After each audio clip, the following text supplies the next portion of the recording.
Example number 2 है हमारे पास। A ball is thrown straight up from 3 metre above the ground with velocity of 14 metre per second. यानी एक ball है जो velocity of 14 metre per second से 3 metre ज़मीन से ऊपर की तरफ फेंकी जाती है। When does it hit the ground? तो हमने बताना है कि ये ज़मीन से कब हिट करेगी या ज़मीन से ग्राउंड से कब टकराएगी। इसके सोल्यूशन में है we can work out its height by adding up these three things. हम इसकी हाइट पर तीन चीज़ें ऐड करने से वर्क कर सकते हैं। The height start at 3 metre. इसकी हाइट 3 मीटर से स्टार्ट होती है तो 3 लिखेंगे। It travel upward at 14 metre per second. ये 14 मीटर पर सेकेंड से ऊपर की तरफ ट्रेवल करती है तो हम 14t लिखेंगे। Gravity pulls down changing its position by about 5 metre per second square. और ग्रेविटी इसको खींचती है 5 मीटर पर सेकेंड स्क्वायर से, इसकी पोजीशन को भी चेंज करते हुए ग्रेविटी इसको अपनी तरफ खींचती है। तो हम लिखेंगे -5t²। यहाँ पर नोट में देखें t is time in second, ठीक है, time in second t note किया गया है। Add them up and the height h at any time t is h is equal to 3 + 14t - 5t² and ball will hit the ground when the height is 0। तो ये कह रहा है कि height जब 0 होगी तो तब बॉल ग्राउंड के साथ हिट करेगी। 3 + 14t - 5t² is equal to 0। तो एच जब हाइट हमारे पास 0 होगी तो तब बॉल ज़मीन को हिट करेगी, ग्राउंड को हिट करेगी। और 5t² - 14t - 3 इक्वल टू 0। यहाँ पर इसने पूरी इक्वेशन को माइनस के साथ मल्टीप्लाई किया है तो इसके सारे साइन चेंज कर दिए हैं। 5t² - 14t - 3 इक्वल टू 0 होगा। Which is a quadratic equation. ये हमारे पास क्वाड्रेटिक इक्वेशन बन गई है। Let us solve it. हम इसको सॉल्व करते हैं। यहाँ पर है replace the middle term with -15 and 1। यहाँ पर इसने 5t² - 15t + t - 3 equal to 0 किया है। ये -14t लीनियर टर्म को इसने ब्रेक किया हुआ है तो -14t की जगह इसने लिखा है -15t + t। और फिर इसने 5t - 15t में से 5t को कॉमन लिया है, अंदर हमारे पास t - 3 बच गया एंड +1 यहाँ पर इसने कॉमन लिया है, यहाँ पर t - 3 आ गया और इक्वल टू 0। फिर यहाँ पर t - 3 कॉमन लिया हुआ है और 5t + 1 को लिखा हुआ है, ये भी equal to 0 and the two solutions are. तो हमारे पास दो सॉल्यूशन होंगे, या तो 5t + 1 इक्वल टू 0 होगा या फिर t - 3 हमारे पास 0 के इक्वल होगा। तो यहाँ पर t की वैल्यू निकाली हुई है, t इक्वल टू -0.2। माइनस कहाँ से आया है, 1 इक्वल के दूसरी तरफ जाके साइन इसका चेंज हो जाएगा, -1 हो जाएगा और 5 को डिवाइड किया हुआ है -1/5 किया हुआ है तो t की वैल्यू हमारे पास -0.2 आ गई। और यहाँ पर t को t - 3 इक्वल टू 0 है तो t इक्वल टू 3 हो जाएगा। t को 3 को इक्वल के दूसरी तरफ लेकर गए हैं तो यहाँ पर d t is equal to -0.2। तो टाइम हमारे पास यहाँ पर कह रहा है कि -0.2 है, इज़ अ नेगेटिव टाइम। ये नेगेटिव टाइम है which is impossible in our case. तो हमारे केस में ये इम्पॉसिबल है, -0.2 नहीं हो सकता, इम्पॉसिबल है। That t is equal to 3 is the answer we want. तो टाइम हमारे पास इसका आंसर जो हम चाहते हैं वो t इज इक्वल टू 3 होगा। The ball hits the ground after 3 second. तो बॉल जो है वो 3 सेकेंड के बाद ग्राउंड से हिट करेगी।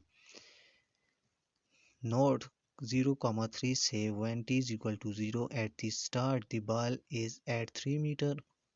यानी जब टाइम t 0 होगा तो बॉल 3 मीटर पर होगी। 3,0 say that 3 second the ball is ground level. और जब 3 सेकेंड होंगे तो बॉल हमारे पास ग्राउंड लेवल पर होगी। एग्जाम्पल नंबर 2 में हमारे पास क्वेश्चन है 3 + 14t - 5t² इक्वल टू 0। इसको सॉल्व करने के लिए हम सबसे पहले क्वाड्रेटिक फॉर्म में लिखेंगे। क्वाड्रेटिक फॉर्म हमारे पास होती है ax² plus bx minus c equal to 0, तो हम इसको भी क्वाड्रेटिक फॉर्म में लिखेंगे। ये हमारे पास हो जाएगा -5t² plus 14t plus 3 equal to 0। तो ये माइनस ख़त्म करने के लिए हम पूरी इक्वेशन को माइनस के साथ मल्टीप्लाई करेंगे। ये हो जाएगा -5t² plus 14t plus 3 equal to 0 हो जाएगा। फिर माइनस माइनस प्लस हो जाएगा, 5t² हमारे पास हो जाएगा, और यहाँ पर minus plus minus 14t minus plus minus 3 equal to 0 हो जाएगा। तो ये हमारे पास क्वाड्रेटिक फॉर्म में इक्वेशन आ गई है। अब हम इसको सॉल्व करते हैं। तो सॉल्व कैसे करेंगे, इसकी मिड टर्म ब्रेक करेंगे, मिडल टर्म को ब्रेक करेंगे। तो कैसे होगा, 5 को -3 के साथ मल्टीप्लाई करेंगे तो हमारे पास -15 हो जाएगा। तो अब हमने ऐसे दो नंबर तलाश करने हैं जिनको मल्टीप्लाई करें तो -15 आना चाहिए, और प्लस या माइनस करें तो -14 आना चाहिए। तो ऐसे नंबर हमारे पास 15 और 1 है। तो हमें माइनस भी साथ में चाहिए, तो हम 15 के साथ माइनस लगाएंगे और प्लस के साथ 1 लगाएंगे। तो ये हमारे पास हो जाएगा 5t² minus 15t plus t minus 3 equal to 0। तो अब हम इसके पेयर बनाते हैं। ये हो जाएगा 5t, हम इसमें से कॉमन ले लेते हैं, हमारे पास आ जाएगा t माइनस 3 प्लस यहाँ से 1 कॉमन ले लेते हैं, हमारे पास यहाँ पर आ जाएगा t माइनस 3 इक्वल टू 0। फिर t माइनस 3 और t माइनस 3 हम कॉमन लेते हैं, t माइनस 3, तो पीछे हमारे पास 5t प्लस 1 रह गया, 5t प्लस 1 इक्वल टू 0। अब या तो हमारे पास t माइनस 3 इक्वल टू 0 होगा, या फिर 5t प्लस 1 इक्वल टू हमारे पास 0 होगा।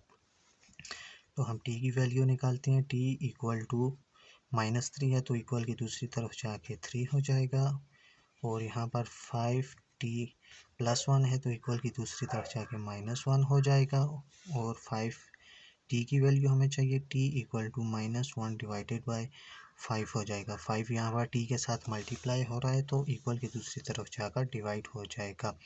तो अब हम -1 डिवाइडेड बाई 5 करें तो हमारे पास आंसर आएगा t इक्वल टू -0.2। तो ये हमारे पास इसके सॉल्यूशन सेट आ गए। सॉल्यूशन सेट हमारे पास हो गए जी, एक है 3 और दूसरा -0.2। मेथड नंबर 2 है, बी है हमारे पास, solution of quadratic equation by completing square.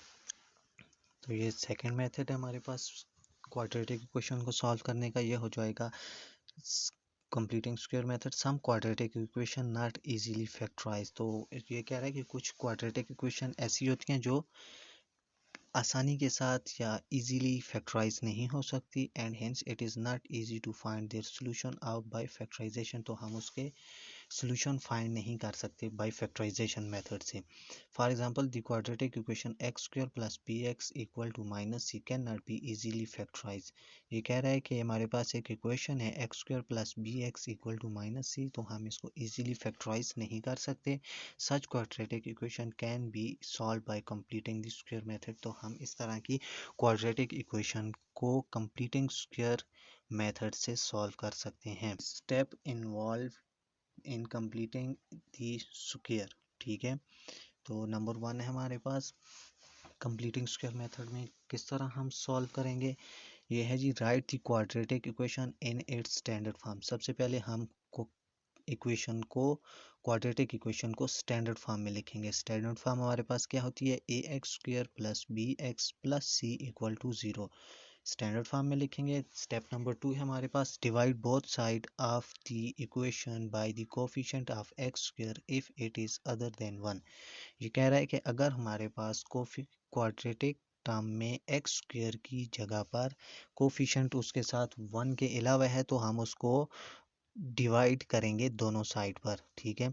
Shift the constant term to the right hand side of the equation, और जो हमारे पास कांस्टेंट टर्म है उसको हम इक्वेशन के दूसरी राइट साइड पर शिफ्ट करेंगे। कांस्टेंट टर्म हमारे पास होती है प्लस सी वाली, हम उसको राइट हैंड साइड पर शिफ्ट करेंगे। और स्टेप नंबर 4 है square half the coefficient of x and add the square to both side.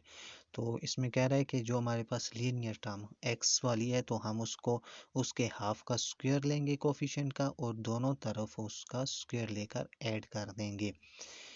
Step number 5 है right the left hand side of the equation is a perfect square. उसका जो left side है उसको हम perfect square में लिखेंगे and simplify right hand side, और right hand side को हम सिंप्लीफाई करेंगे।